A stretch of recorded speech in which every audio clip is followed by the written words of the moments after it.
What's going on, guys? You'll have to excuse the background noise. I have some unwanted guests in the garage and we're just gonna have to deal with that. But the topic of tonight's video is I don't know how to charge for my welding services. Now, I don't do any advertising of my own. I have friends that bring me work and word of mouth gets out, and honestly that's the best type of advertising there is, which is kind of nice. You know, it's a little bit of extra income here or there, but kind of what's in my head is I had a welding repair the other day and I'm really not happy with how much I charged this guy. So a friend of mine at the firehouse, good friend of mine, has a neighbor that he's been neighbors with for 50 years, and he said his neighbor has a propane heater that broke off the mast. And I told him no problem, as long as it's, you know, regular mild steel or stainless, I'll weld it up, no problem. So the guy brings it over and ends up being a propane stainless steel holder. You know, the propane tank's at the bottom, it's a stainless steel shaft, and then it's a stainless steel hood, kind of like an umbrella at top, which radiates the heat back down to the people on the ground. So, like I said, the 4-inch mast had broken off the base.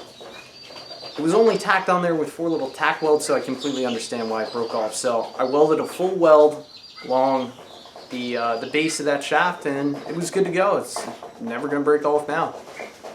And I only charged the guy $20 for it, and I feel like I didn't charge him enough. I mean, mind you, he was a nice guy and a friend of a friend, but welding is expensive, and I need to make sure that I'm, you know, getting a fair price for the services that I offer. You know, just to talk about some of the costs of welding.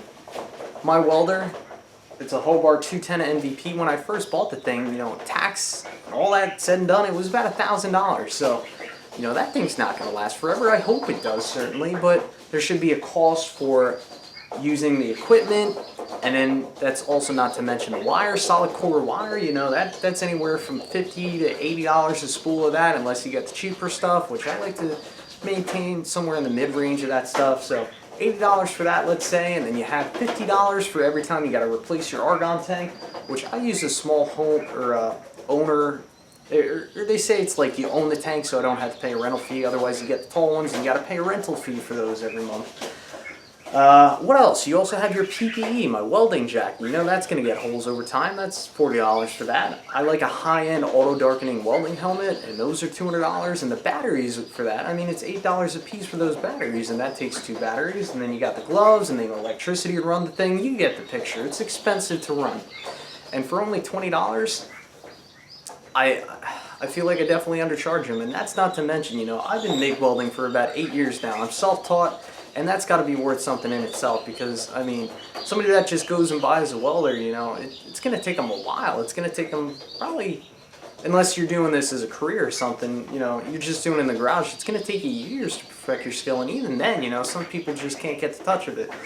So what I'm proposing, and hopefully, you know, you guys will leave me some feedback in the comment section on what you think about this, but what I would like to do is for every welding repair I do, I'd like to charge $20 per hour for an equipment fee. So if I do a welding job, it takes 5 minutes, automatically I want to charge $20, and that's to cover, you know, the cost of running the machine and, you know, the wear parts, the consumables, all that stuff that I talked about. So if I do a two-hour welding job, it'd be $40 automatically just for equipment use cost. And then on top of that, I'd like to be compensated fairly for my skills in itself, and I think I would really like to charge $40 to $50 an hour. I know, you know, the big shot welders that repair, you know, heavy duty pieces of equipment and stuff like that, they charge a much higher rate, of course, because, you know, they have higher overhead and, you know, they have to go out in the field and do stuff like that. But I mean, me, most of the time, people bring their work to me, and, you know, I'm just running out of the garage, so I have very low overhead. So that's what I'm thinking. I'd like to hear what you guys think in the comment section below, especially if there's any professional welders out there that watch this channel, and that's about it. So let me know what you think. Thanks for watching.